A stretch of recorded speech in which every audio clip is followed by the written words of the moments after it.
안녕하십니까. GBS 북토크의 박오 선교사입니다.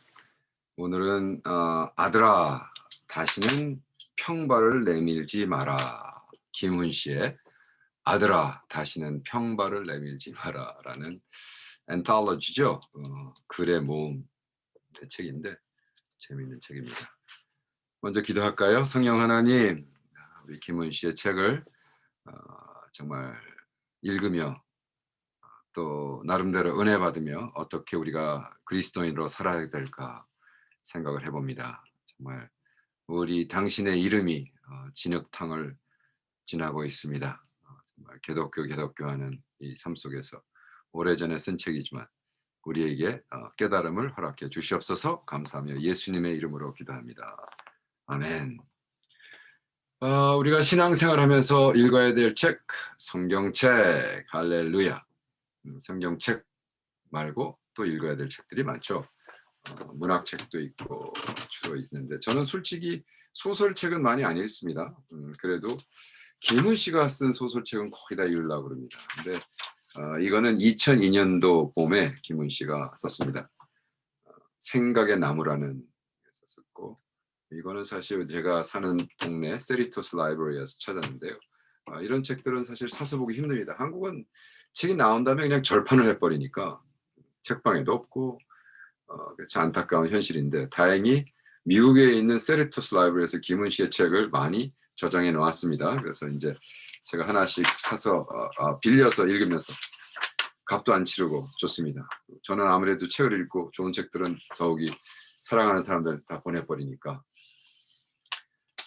돈도 세이브하고 좋을 것 같습니다. 그래서 2002년 봄 김훈 씨가 이렇게 쓰고 있습니다. 세상은 읽혀지거나 설명되는 것이 아니고 다만 살아낼 수밖에 없을 터이다. 나는 이미 설정된 사유의 틀 속으로 세상을 편입시킬 수는 없었다. 나는 내 글의 개통 없음을 조금도 부끄럽게 여기지 않는다. 나는 여러 사람들의 흘린 액즙과 고름이 서로 섞이고 스미는 세상을 꿈꾸었다. 그것은 어찌 그리 어려운 일이었던지 몸이 가장 부대끼는 날에 가장 공고한 글을 나는 썼다. 여기에 묶는 글들은 내 한미한 초야에서 때때로 생계를 도모하기 위하여 여기저기 썼던 토막글이다. 잊어버리고 있었던 그 글조각을 박광성 사장이 챙겨왔을 때 나는 민망하고도 무참하였다. 이 책은 그의 관건에 의해 세상에 나간다. 솔직히 뭐 출판할 의도는 없었지만 출판이 되었다. 뭐 이런 책입니다. 그리고 어, 그래도 참 출판이 잘 되었다라고 생각합니다. 왜냐하면 제가 김훈 씨의 화장이라는 책을 전번에 소개했는데 그 후에 안 거지만 그 화장이라는 책이 그 영화로 만들어졌더라고요. 영화로 만들어져서 유명한 영화. 근데 그 영화 소개하는 걸 보면서 약간 좀 마음에 안 들었던 게, 그게 그렇게 성적인 것은 아니었는데 너무 영화 자체는 어떤 늙은 사람이 그 젊은 여자를 탐하는 그런 어떤 성적인 거로 이렇게 너무 표현이 된 것 같아서, 아직 영화를 못 봤습니다. 근데 그 그냥 광고하는 거 있잖아요. 광고가 너무 도발적이더라고요. 그래서 좀 실망했는데 뭐 역시 뭐 책보다 나은 영화는 없으니까요. 그렇습니다. 이 책은 아들아 다시는 평발을 내미지 말라 하면서, 왜 이렇게 정치권들의 높은 사람들의 자녀들은 군대를 안 가냐, 대통령을 하겠다는 사람이나 국회의원, 장관, 그리고 온갖 돈 많고 권세 높은 도련님들이 무슨 사유에서인지 관행적으로 병역을 면제받아왔던 신문기사를 매일같이 눈독 들여 읽은 그 너의 눈치를 보면서, 이분의 아들 김훈의 아들은 뭐 그러할 만한 저력도 없고 돈도 없고 높은 사람도 아니고, 그래서 어느 날 이 녀석이 어머니에게 자기 평발을, 플랫풋이라 그러죠. 미국에서 저 같은 사람은 군대를 못 갑니다. 제가 평발이에요. 그래서 평발은 그 군대의 그 힘든 훈련을 받을 수 없기 때문에 한국도 평발로 인정이 되면 아마 군대를 안 가는 모양이어서 엄마한테 평발을 보이면서 엄마 나 꼭 군대 가야 돼 그랬던 모양이에요. 그런데 이렇게 쓰고 있습니다. 너희 어머니에게는 다시는 내 평발을 내미지 말아라. 아프고 괴롭지만 나라의 더 큰 운명을 긍정하는 사내가 되거라. 내가 긍정해야 할 나라의 운명은 너와 동년배인 동족 청년과 대치하는 전선으로 가야 하는 일이다. 가서 대통령보다도 국회의원보다도 그리고 애국을 말하기를 직업으로 하는 사람보다 더 절실한 병장이 되어라. 멋진 아버지의 이야기죠. 그리고 이 책의 마지막 아리클, 제가 보기엔 이거를 정리하면서 김훈 씨가 이렇게 인트로덕션과 컨클루전, 그래서 인트로덕션 처음 들어가는 말에는 아들아 평발을 내미지 말라 그랬고, 마지막 글은 뭐였냐 하면 돈과 밥으로 삶은 정당해야 한다 그러면서 아들에게 쓰는 글로 마칩니다. 아들아, 사내의 삶은 쉽지 않다. 돈과 밥의 두려움을 마땅히 알라. 돈과 밥 앞에서 어리광을 부리지 말고 주접을 떨지 말라. 사내의 삶이란 어처구니 없이게도 간단한 것이다. 어려운 말 하지 않겠다. 쉬운 말을 비틀어서 어렵게 하는 자들이 이 세상에는 너무 많다. 그걸로 밥을 다 먹는 자들도 있는데 그 또한 밥에 관한 일이라 하는 수 없다. 다만 연민스러울 뿐이다. 사내의 한 생애가 무엇인고 하니 이러니 폐지하고 돈을 벌어오는 것이다. 알겠느냐? 이 말이 너무 심하다고 생각하냐? 그렇지 않다. 이 세상에는 돈보다 더 거룩하고 본질적인 국면이 반드시 있을 것이다. 하면서 이렇게 씁니다. 그러니 돈을 벌어라. 돈과 밥을 위해 돈과 밥으로 더불어 삶은 정당해야 된다. 벌어서 아버지한테 달라는 말이 아니다. 네가 다 써라. 난 나대로 벌겠다. 재밌습니다. 난 나대로 벌 테니까 너는 남자답게, 남자의 정의를 내린다 하면 남자는 돈 버는 기계다, 뭐 이런 거죠. 재밌습니다. 우리가 뭐 성경에서 얘기하는 많은 사람들이 돈과 하나님과 돈은 같이 섬길 수 없다. 돈은 사실은 돈이 아니고 재물이 아니었고 만나죠. 매먼. 하나님과 테오스와 매먼은 섬길 수 없다. 그 매먼의 원어는 내가 믿는 것, confidence, 내가 자랑스럽게 생각하는 것.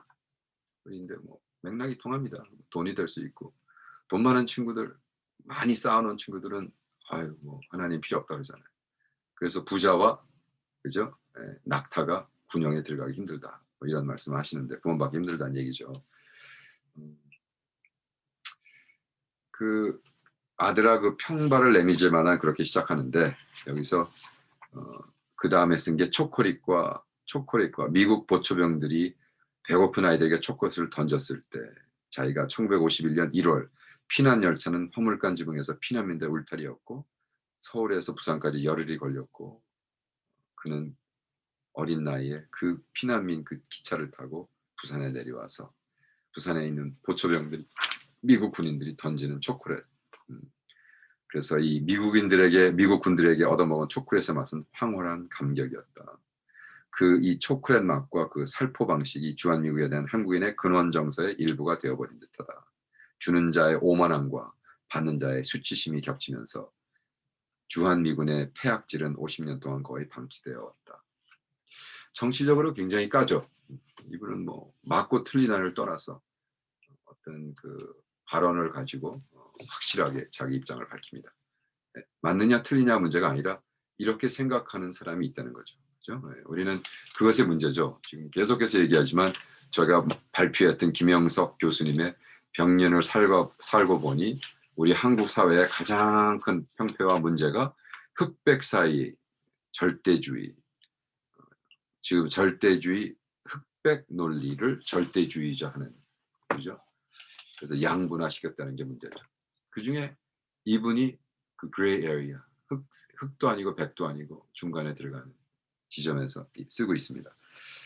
너는 어느 쪽이냐고 묻는 말들에 대하여 욕망을 정의라고 말하는 그 말들은 허망할수록 격렬하고 격렬할수록 문외영하고 문외영할수록 진지하고 진지할수록 기만적이다. 몽땅 연필로 원고지 칸이나 메어 쓸쓸하게 밥버는 나는 그 말들이 너무 멀어서 마침내 그 의미 내용에 닿지 못한다. 나는 경악했다. 어느 편인지를 밝히라니. 어느 편에 속하는 것이 나의 지성일 수가 있는가. 당신은 또 어느 편인가. 나는 이른바 언론의 자유 편인가. 나는 이른바 조세의 정의의 편인가. 내가 자유의 편이라면 정의를 배반하는 것이고 내가 정의의 편이라면 자유를 부정하는 것인가. 이러니 어느 편인가를 밝히라는 말은 대체 무슨 말인가. 계속 얘기하죠 제가. 이렇게 자꾸 이것이냐 저것이냐 너는 어느 것이 맞다고 생각하느냐. 상자태기를 하라. 둘 중에 하나를 선택하는 것 자체가 문제라 그랬지 않았습니까? 택할 수 없습니다. 진리라는 건 어느 중간에 있는 거예요. 그래서 대화를 통해서 풀어지고 예, 우리 자유주의, 민족주의, 민족은 뭐죠? 데모크라시가 뭡니까? 서로 대화하고 풀어가자는 건데. 여기서 나는 개별적 삶의 구체성을 배반하거나 천대하거나 또는 그것을 추상화해버리는 모든 이론과 정책은 모두 사기극이라고 믿는다. 도덕은 인간의 개별성과 개별적 존재의 구체성 위에서 논의될 수 있을 뿐이다. 음? 무너진 공과 속을 기울이며 떠난 사람들이 버린 가재도구를 뒤적일 때 분노와 슬픔으로 치가 떨렸다. 저도 마찬가지입니다. 예, 철학적으로 얘기해도 너무나 양극을 하면서 우리에게 택해라 주장하는 개수작을 그만두라. 이것이 바로 김영석 교수님의 흑백론에서 나오는 건데 아까 썼던 걸 계속 얘기합니다. 2001년 한국의 여름은 무장한 정치 언어들의 백병전을 치르는 염천지옥이다. 언어의 인식 기능과 소통 기능은 더 이상 작동되지 않는다. 나는 이 지옥, 이른바 조세정의나 언론 자유와 같은 거룩한 민주적 가치와는 사소한 관련도 없다고 믿는다. 나는 이 지옥의 본질을 적나라하고도 파편없지 않은 권력 투쟁뿐이라고 믿는다. 마찬가지입니다. 미국이 지금 마스크를 하느냐 안 하느냐, 백신을 받느냐 안 받느냐. 맞고 그러면 게 아니죠. 정치적으로 써먹는 자들이 사람이 죽는 것을 보면서도 계속 밀고 나가는 거. 지옥이죠, 지옥. 언론의 부자유가 언론의 자유다. 아, 참 명언을 남겼습니다, 이 글에. 이게 뭐 2002년도니까 이게 벌써 뭐 몇 년? 20년 거의 됐습니다. 2002년이면. 20년 전에 언론 자유의 근본은 언론의 부자유이다. 이 부자유는 가혹한 자기 검열에서 온다. 자기 검열이 없는 언론은 유언이다. 죽는 소리라는 거죠. 뭐야? 페이크 뉴스. 그죠? 옛날 것 했던 거를 뒤집어 해가지고 지금에 있는 걸 반박한다든지. 이건 말이 안 되는 거죠. 언론은 풍문과 싸워야 하고 비화 없는 세상을 위해 싸워야 하며 언론은 당대의 사실을 당대에 말해야 된다. 아니 다 밝혀진 다음에 나도 그렇게 생각했어. 박정희가 독재자라고 얘기했어. 박정희 밑에서 다 해먹고 다 얻어먹고 다 부를 누리고 한 다음에 다 죽은 다음에 20년 뒤에 그 당대에 당신은 독재자라고 우리 아버지 같이 70년 초에 자신 있게 얘기해야죠. 그러면서 저희 아버님을 저는 존경합니다. 박정희 밑에서 해먹고 다 해먹고 돈 다 해먹고 탈세 다 하고 그 다음에 돈 왕창 벌어서 유명해진 다음에 나도 그때 내가 사실 그렇게 생각했지. 그거는 언론의 자유가 아닌 거죠. 그런 의미에서 김훈 씨는 2002년도에 벌써 쓰고 있습니다. 여기 재미난 거 하나 읽어드릴게요. 이건 제가 처음 깨달은 거라. 동의수세보원에서 몸에 대한 이제마의 글, 이제마라는 분은 1837년에서 1900년까지 살던 분의 글인데 이것이 형이상학인지 과학인지 구별하기 어렵다. 그 모호한 총체성 때문에 그의 글은 무시되기도 하고 신비화되기도 한다. 이제 이분의 이제마의 글을 한번 들어보세요. 머리에는 독단으로 행하는 마음이 있고 어깨에는 사치한 마음이 있고 허리에는 나태한 마음이 있고 엉덩이에는 욕심이 있다. 턱에는 남을 깔보는 마음이 있고 가슴에는 우쭐대는 마음이 있고 배꼽에는 과대망상이 있고 뱃속에는 큰 소리 치려는 마음이 있다. 슬픔과 성냄은 서로 어우러지고 기쁨과 즐거움은 서로 돕는가. 이렇게 등하는 것을 칼로 장을 베는 것 같이 다름이 없다. 이것은 죽고 사는 일에 관계된 것이니 몰라서는 안 된다라고 메디컬 거기다가 그렇게 썼다는 거예요. 너무 재밌죠. 메디컬 텀에 그렇게 썼는데 이건 의학자나 철학자가 아닌 한 생활인으로서 이제마의 글을 읽을 때 그의 속에서 몸과 마음의 구획은 허물어진다. 생로병사를 통과하는 몸은 그 신체 발부와 오장육부의 구석구석이 마음에 지며 마음은 거기에 깃들이며 살면서 몸의 생로병사와 합의를 이룬다라고 쓴다. 이제마의 글 속에는 씻기워지지 않은 삶의 온전성이 있고 이 온전성을 과학에 미달하는 것이라고 폄하기는 쉽지만 이미 잃어버린 온전성을 탈환하기는 어렵다. 너무 맛있는 글이죠. 제가 읽으면서 한국은 한국 우리 지성인들은 어 이 병원 뭐죠? 어 의대, 의학적인 term도 이렇게 철학적으로 풀었다는 거죠. 그래서 우리는 자꾸 의학 얘기하면 뭐 머리는 생각하는 거고 어쩌고 저쩌는데 머리는 독단으로 행하는 마음이 있고 어깨에는 사치함이 있고 왜 어깨에 사치함이 있으면 오늘 잔뜩 여기다 오늘 허리에는 나태한 마음이 있고 엉덩이에는 욕심이 있고 얼마나 멋있는 형이상학적인 표현입니까? 그래서 한국 이런 면으로 또 새로운 걸 하나 배웠습니다. 후루룩 목이 맨다라면 후루룩 목이 맨다라면 하면서 라면에 대한 또 글을 많이 썼어요. 사실은 라면을 끓이며 라는 책이 나왔습니다. 이것은 이런 데서 라면에 대한 먹으면서 항상 라면만 먹은 것 같아요. 그러면서 이건 이제 다음 책 북톡이 되겠죠.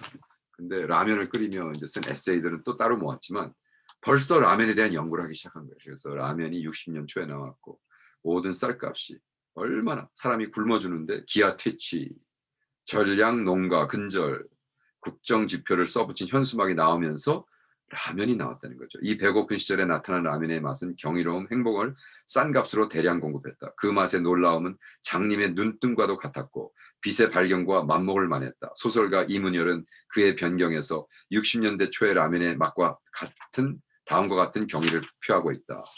노랗고 자잘한 기름기로 덮인 국물에 곱슬곱슬한 면발이 담겨 있는데 그 가운데 끼어넣은 생계란이 또 예사 아닌 영양과 품위를 보증하였다.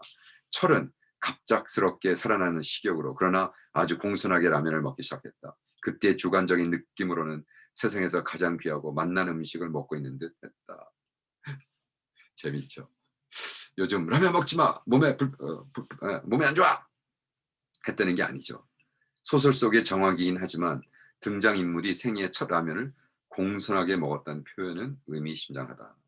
그때 라면의 맛은 그 후에 닥쳐올 산업화, 도시화, 시대 전체의 맛, 삶의 맛이며 사람들은 결국 그 맛에 인이 바뀌고 거기에 주눅들여 살아야 되리라는 예감을 그 공손하게라는 네 글자는 함축하고 있다.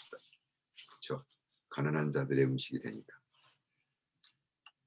어떻게 이렇게 다들 글을 잘 쓰는지 모르겠습니다.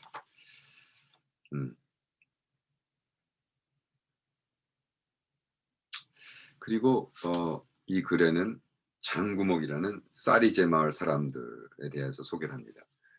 글을 쓰면서 이제 시골이나 이런 데 내려가서 정치적인 문제가 있고 이 동네에 문제가 있어 좀 와서 취재해 주세요. 그러면 가서 이분은 뭐 오래 살고 같이 대화하고 그 삶 속에서 글을 썼던 모양이에요. 장구목, 쌀이제 마을 사람들은 대부분 이 마을에서 7대 8대씩 삶을 지탱해온 사람들이다. 그 사람들은 너나 나도 마을을 떠났다. 곳곳에서 빈집들은 무너져가고 있다. 한 가족이 떠날 때마다 마을 사람들은 장구목 물가에 모여 송별회를 가졌다. 장구목 물가에는 요강바위라는 큰 바위가 있다. 수만 년 동안 물의 흙김에 깎여서 이 바위에 물의 성품을 지니고 있다. 7년 전에 도해지에 바위 도둑놈들이 밤중에 중장비를 끌고 와서 이 요강바위를 뽑아갔다. 눈썰미 밝은 주민들은 도해지로 팔려간 이 잔물 바위의 소재를 알아내고 바위를 뺏어서 다시 물가의 제자리로 가져다 놓았다. 바위를 이 산골 마을의 물가로 운반하는데 중장비 사용료만 500만 원이 들었다. 주민들이 돈을 모아 그 비용을 당해냈다. 그렇게 돌아온 바위 옆에서 떠나는 사람들의 송별회가 열린다. 이 추운 겨울이 지나면 누군가가 또 떠날 것이다. 장구멍은 이제 10세 가구만 남았다. 마을에서 메인 얼굴을 마주대하는 늙은 이웃들이 이미 마음속으로 봄이 되면 떠날 결심을 하고 있는지는 모르겠다. 사람이 없는 절경은 국토가 아니다. 장구멍 물가에 돌아온 요강바위 밑에는 가시고기들만 오실거리고 인기척 없는 빈 마을에 겨울은 깊다. 이거 읽으면서 막 울고 싶죠. 이게 바로 이제 칼의 노래에서 나오는 이런 식으로 글을 씁니다. 아름답게 표현하거나 하지 않습니다. 현실을 현실대로 쓰는데 우리 가슴을 아프게 합니다. 여기에 내가 깜짝 놀란 게 있습니다. 이 책을 읽다가 개발바닥에 굳은 살을 들여다보며 우리 집에는 2살 난 진돗개 순놈이 살고 있다 하고 자기 개를 소개하면서요. 나는 이 개가 내세의 사람으로 몸으로 태기를 부처님께 빌었다. 이 개 이름은 보리다. 왜 화장이라는 데서 자기 아내가 죽고 화장을 시키고 자기 집에 개, 보리를 안락사를 시켜버립니다. 주인공이. 그 왜 보리를 안락사시키냐? 왜 개 이름이 보리냐? 보리가 불교에서 뭡니까? 깨달음이잖아요. 그죠? 그러니까 불교의 깨달음, 그 종교의 깨달음, 개같이 죽여버리는 거죠. 안락사시켜버리는 거죠. 자기 아내의 죽음과 같이 자기는 불교가 얘기하는 회생, 그죠? 이게 reincarnation, 회생의 마지막 종점이 보리거든요. 보리를 불교에서 보리는 뭐냐? 우리가 계속 뭐 개로 태어났다가 파리로 태어났다가 이 서클에서 해탈하는 것이 보리인데 revelation, 그죠? realization, 뭐 깨달음, 나르바나로 들어가는, 그죠? 이 보리라는 이름이 개 이름이에요. 그리고 보리라고 개를 자기가 키우던 개가 등장하는 거예요. 너무 재밌습니다. 그리고 이 글에서도 또 역시 양희은, 김추자, 심추봉도 얘기하지만 여기서도 또 여자 그래가지고 여자가 화장하는 것 그러면서 여자들은 아무 데서나 화장을 한다. 이건 어디서 계속 들은 얘기 같죠. 그죠? 화장에 대한 자기가 또 여자 비웃의 냄새, 여자들에 대한 냄새, 여자 그리고 미스 코리아 슈퍼모델, 웃는 미녀 발에 발구르는 여자들, 그 다음에 쭉 나갑니다. 그래서 이렇게 숏 에세이를 그거를 계속 써나가면서 이거를 비니에트라고 그래요. 영어로 비니에트. 작은 글들을 계속 모아서 깊게 묵상하고 하다가 이것을 모아서 하나의 뭐죠? 소설, 짧은 소설로 썼다는 거죠. 그것이 그냥 대상을 터뜨리죠. 그러니까 2002년도에 벌써 여자에 대해 쓰고 있고, 그 다음에 내가 읽은 것 중에 참 재밌는 거예요. 제가 너무나 동의하니까. 양희은, 김추자, 심수봉이라는 글이 있어요. 사람의 목소리는 경험되지 않은 것들에 대한 추억을 끌어당겨준다. 사람의 목소리는 생명의 지문이 찍혀있다. 이 지문은 떨림의 방식으로 몸에서 몸으로 직접 건너오는데 이 건너옴을 관능이라 말해도 무방하다. 그러므로 내가 너의 목소리를 들을 때 나는 너를 경험하게 되는 것이다. 하면서 양희은의 노래를, 양희은은 송창식, 조용필, 위키리와 같은 가수와 함께 대중의 음악 정서를 두 박자 트로트로부터 해방시킨 선구적인 여자다. 궁짜자 궁짜, 어? 짬 뽕짝에서 우리를 해방시킨 선구적인 여자. 이전에는 들리는 것이 온도 뽕짝이거나 국방적 시제를 다군 국가뿐이었다. 나는 젊은 양희은을 좋아한다. 지금도 자주 듣는다. 양희은의 목소리는 힘이 있고 맑다. 양희은의 목소리의 힘은 세계를 안으로 끌어들이기보다는 밖으로 밀쳐내는 공격적인 힘이다. 그렇게 생각해 본 적이 없어요. 그러나 이 양희은의 노래가 박정희 때 절대로 못 부르게 돼 있죠. 왜? 바로 이것 때문에. 공격적인 힘이 있었던 거예요. 그죠? 아침 이슬 아무리 불러도 이거는 그냥 그 디스크립션이라고 생각하지만 그 디스크립션 안에 그가 설명하는 것에 프리스크립션 이렇게 해야 된다는 것입니다. 무서운 얘기죠. 그 다음에 자기는 양희은 목소리와 자유함을 노래하며 그래서 양희은 목소리는 쓸쓸함을 애절하지 않고 강력하게 부른다는 거죠. 너무 멋있어요. 그 다음에 김추자는 어떤가? 그 다음에 좋아하는 여자가 김추자래요. 김추자는 어지럽다. 김추자 목소리의 본질은 환각과 도발이다. 김추자의 여성성은 내연기관처럼 끊임없이 폭발하고 배기한다. 이 폭발의 결정이 음악적 기율로 통제될 때 김추자의 가장 좋은 순간들이다. 사랑을 노래할 때 김추자의 노래는 사랑을 손짓해 보기도 한다. 사랑을 부르는 자신의 내면을 가열차게 터뜨려버린다. 그래서 김추자의 노래는 때로는 상대가 없는 독백처럼 들린다. 이 독백은 맹렬한 독백이다. 이것이 김추자의 도발이다. 어떻게 이렇게 잘 쓰는지 모르겠어요. 자, 사실은 심수봉 얘기를 하려고 이 글을 시작했다. 나는 젊었을 때 양희은을 좋아했고 좀 더 나이 먹어서는 김추자를 좋아했고 지금은 심수봉을 좋아한다. 나는 목소리를 통해서 심수봉을 체험한다. 심수봉의 여성성 속에서 여자로 태어난 운명은 견딜 수 없는 결핍이다. 이 결핍은 의식화된 것도 아니고 인문화된 것도 아니다. 이 결핍은 본래 그러한 것이다. 심수봉의 그 결핍을 막무가내로 드러내 보인다. 심수봉의 목소리는 그 결핍의 자유로부터 남자의 안쪽을 향해 직접 쳐들어오면서 노래한다. 남자로 태어난 운명도 견딜 수 없는 결핍이고 빈곤이다. 그 결핍을 향해 바로 다가온다는 점에서 심수봉은 남자를 가장 잘 이해하는 여자 가수다. 심수봉은 곧 짱 다가온다. 와우.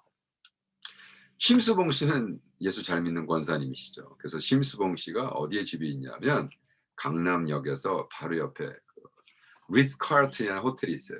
5스타 호텔이죠. 리츠 카르튼에서 내려와서 몇 블락 안 돼서 거기 길에 심수봉 씨 집이 있어요. 4층짜리인가 집인데 큰 집이에요. 근데 그 집 밑에 지하실을 당신의 그 스튜디오로 만들고 소극장 한 40-50명? 네, 그보다 좀 들어가나? 더 들어가는 소극장이 있고 거기에 그 개척하는 목사들을 몇 년 단위로 이렇게 돌아가면서 빌려주셨어요. 그 지금 보니까 지금 이제 이 북톡을 하고 이제 만날 제 친구가 있어요. 그 친구가 거기서 몇 년 동안 심수봉 씨 그 집에서 교회를 개척해서 한 적이 한국에서 오랫동안 오래전에. 그래서 그 교회 가서 뭐 저도 야 이게 심수봉 씨 스튜디오야 그래 가지고 또 기타를 들고 막 일부러 노래도 한번 해 보고 사진도 찍고. 심수봉 씨는 물론 안 나오시죠. 네. 가끔가다 내려올 때가 있었는데 제가 설교할 때는 안 내려오셨어요. 어쩌면 모르죠. CCTV로 모니터했는지. 근데 우리 김훈 씨는 그 심수봉의 음성을 그렇게 했습니다. 내가 나이 먹어서 심수봉을 좋아하고 하게 되었다고 말했더니 내 주변에 젊고 사나운 첨단 여성들은 나를 늙고 진부하고 성적 이기심에 가득 찬 남성주의자 추물이라고 비난했다. 재밌죠. 요즘 배운 여자들은 대개 이렇다. 심수봉의 목소리를 들 때 나는 그 여자의 결핍의 애절함에 의해 남자인 나 자신의 결핍을 깨닫는다. 그리고 그 결핍이 슬픔이라는 것도 알게 되었다. 나는 지금 심수봉의 노래 음악적 수준을 말하는 것이 아니다. 다시 들어보니 양희은의 자유나 김추자의 도발도 모두 견딜 수 없는 결핍을 노래하고 있었다. 자유를 노래할 때도 그 노래를 노래하게 하는 것은 결국은 부자유일 터이다. 나이 먹어서 양희은을 좋아한다는 것은 건강한 일들이지만 나이 먹어서 심수봉을 좋아하게 된다는 것은 뒤늦게 찾아오는 결핍의 자각이다. 그러니 사나운 여자들아 결핍의 슬픔으로 화해하자. 내가 혼자 산속 마을에 엎드려져 있어도 이 결핍과 부자유는 어떨 수 없다. 라고 하며 이 책을 마치고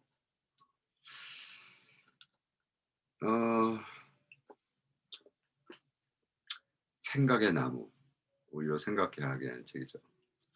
저는 선교사로서 더욱이 선교사로서 그 좀 많은 분야의 책을 읽어야 된다고 생각합니다. 그냥 선교에 대한 책만 읽으면 안 되고, 왜냐하면 선교라는 건 종합 예술이잖아요. 그죠? 그래서 내가 선교지에서 만나는 젊은이들, 내가 만나는 노인네들, 내가 만나는 어린아이들, 그들과 대화 소통할 때 과연 내가 예수의 향기를 품을 수 있는가? 저는 성경만 읽어요. 뭐 그런 분도 있죠. 잘못됐다는 건 아닌데 성경도 책이고 이런 것도 책인데 될 수 있으면 1년에 몇 권씩은 책 읽으면서 묵상하면서 스스로 고민해가면서 살아야 되지 않을까 생각합니다. 제가 우리 열혈 독서 하루에 한 권의 책을 읽을 수 있는 비결 박종순 목사처럼 되라는 건 아닙니다. 여러분 하루에 한 권의 책을 어떻게 읽겠어요? 이런 분은 특별한 분이고 사명 있는 분이고 5년 만에 뭐 3,500권을 읽었다. 저도 그 수준은 아닙니다. 그러나 그래도 읽을 만큼 좀 읽어야 되지 않을까. 그래도 일주일에 한 권 정도는 읽어야 되지 않을까 이런 생각을 해봅니다. 글쎄요. 일주일에 한 권이 많다고 생각하시면 한 달에 한 권이라도 책을 읽으면서 여러분 선교지에, 여러분 사역지에, 여러분 생활에, 여러분 자녀들과 대화하며 여러분과 사랑하는 사람과 대화하며 좀 재미있는 사람 만났는데 2시간을 얘기해도 아무 재미가 없어요. 뭐 인생에 바라는 것도 없고 추구하는 것도 없고 열정도 없고 그냥 밥벌이 얼마 이렇게 해서 돈 벌어서 은퇴해서 좀 골프를 좀 어디서 치면 좋겠다는 한심한 소리 하는 사람들, 그런 사람 되지 말고 인생을 폭넓게 재밌게, 그죠? 그래서 내가 가보진 않았지만 경험하지 않았지만 책을 통해서 경험하고 나누는 여러분 되기를 축원합니다. 자, 다음 북톡에 뵙겠습니다. 안녕히 계세요. 바이.